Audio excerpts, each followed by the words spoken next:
வணக்க நண்பர்களே, இந்த வீடியோவில் நம்ம என்ன செய்தி பார்க்க போகிறோம்னா, என் வாழ்க்கையை சீரழித்த 3 பேர், ஷூட்டிங் ஸ்பாட்டில் நடந்த சம்பவம், ரகசியங்களை உடைத்த நடிகை சோனா, இணையதளத்தில் வைரலாகும் அவங்களுடைய நேர்காணல். வாங்க என்ன தகவல்னு பார்க்கலாம். முதன்முறையாக நம்ம சேனலை பார்க்குறீங்கன்னா சப்ஸ்கிரைப் பண்ணாதவங்களாம் சப்ஸ்கிரைப் பண்ணிக்கோங்க. பெல் பட்டன் சிம்பல் அமைக்கி நம்ம சேனலோட நோட்டிஃபிகேஷனை எனபிள் பண்ணிக்கோங்க. நாங்கள் போடுற வீடியோ எல்லாமே உங்களுக்கு உடனுக்குடனே வந்து சேரும். ஷூட்டிங் ஸ்பாட்டில் தான் அனுபவித்த பிரச்சனைகளையும் தொந்தரவுகள் முதல் கிளாமர் நடிகை என்ற அடையாளம் தனது வாழ்க்கை எப்படி பாதித்தது என்பது வரை நடிகை சோனா மனம் திறந்து பேசியிருக்கிறாங்க. அதில் சினிமா துறையில் 3 பேர் தன்னுடைய வாழ்க்கையை சீரழித்து விட்டதாக குற்றம் சாட்டியிருக்கிறாங்க. தமிழ் சினிமாவில் ஒரு காலத்தில் கிளாமர் கேரக்டர் மற்றும் பாடல் காட்சிகள் மூலம் ரசிகர்கள் மத்தியில் பிரபலமான சோனா, குசேலன், சிவப்பதிகாரம், மிருகம் உள்ளிட்ட பல திரைப்படங்களில் நடிச்சிருக்கிறாங்க. நடிகையாக மட்டுமின்றி தயாரிப்பாளராக தன்னை நிலைநிறுத்தி கொண்டாங்க.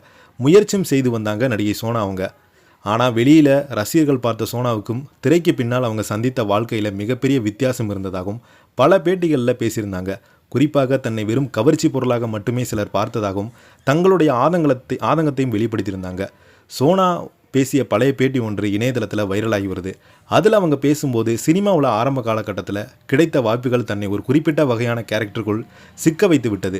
எல்லோருமே தன்னை ஒரு கவர்ச்சி பொருளாகத்தான் பார்த்தாங்க. நான் நடிகை சோனா என்று சொல்லுங்கள், கவர்ச்சி நடிகை என்று கூப்பிடாதீங்க என்று எனக்கு சொல்ல தோணும். ஆனால் நம்ம அந்த மாதிரி தானா கேரக்டர் செய்து கொண்டிருக்கிறோம். நமக்கு திறமை இருக்கிறது என்று வேறு கேரக்டர் கொடுக்கலாம். சிலர் ஒரு வட்டத்துக்குள்ளேயே கேரக்டர் கொடுத்து விட்டால் அது அடையாளமாக மாறிவிட்டது. நான் கவர்ச்சியாக இருப்பது தான் என்னுடைய ப்ளஸ்ஸு, அதே கவர்ச்சி தான் என்னுடைய மைனஸ் என்று அவங்க கூறியிருந்தாங்க. சினிமாவில் ஒரு பெண் தனது தோற்றத்தில் மட்டுமே அடையாளப்படுத்துவதால் அதன் பின்னணியில் இருக்கும் பிரச்சனைகளை இது காட்டுகிறது. இதையெல்லாம் விட அதிர்ச்சி ஏற்படுத்தும் விஷயங்கள் நான் ஷூட்டிங் ஸ்பாட்டில் சந்தித்திருக்கிறேன். அதாவது ஷூட்டிங் ஸ்பாட்டில் தன்னை 20 வயது முதல் 30 வயது வரை மூத்த சிலர் உரசி சொல்லுவாங்க. அந்த நேரத்தில் தனக்கு எதிராக வெளிப்படையாக பேச முடியாத சூழல் இருந்தது. அப்படி எதிர்ப்பு தெரிவித்தால் தொடர்ந்து படங்களை நடிக்க முடியாமல் போய்விடும் என்ற அச்சம் இருந்ததால் சில சமயங்களை கண்டும் காணாத போல் நடித்து கொண்டு வேண்டிய நிலை ஏற்பட்டது. அதே போல தான் எனது வாழ்க்கையில் ஏற்பட்ட பல கசப்பான சம்பவங்கள் 3 பேர் தான். அவங்க செய்த சதி தான் என்னுடைய வாழ்க்கையை மாற்றிவிட்டது என்று சொல்லியிருக்கிறாங்க. ஆனால் அந்த 3 பேர் யார் என்று அவங்க பெயரை சொல்லவே இல்லை என்றது.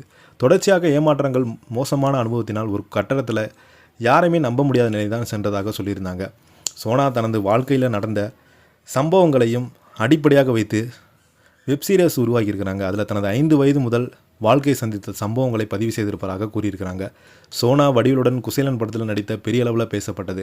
நல்ல ஒரு அடையாளத்தை கொடுத்து, ஆனால் அந்த படத்தினுடைய நடித்து கொண்டிருந்த போது வடிவேலுடன் ஏற்பட்ட கருத்து மோதல் தான் அவங்களுடைய கோடி ரூபாய் கொடுத்ததில் நடிக்கவே மாட்டேன் என்று பல பேட்டிகளில் சொல்லியிருந்தாங்க. அதன் இப்போதான் இவருடைய காம்பினேஷன் பார்க்க முடியல.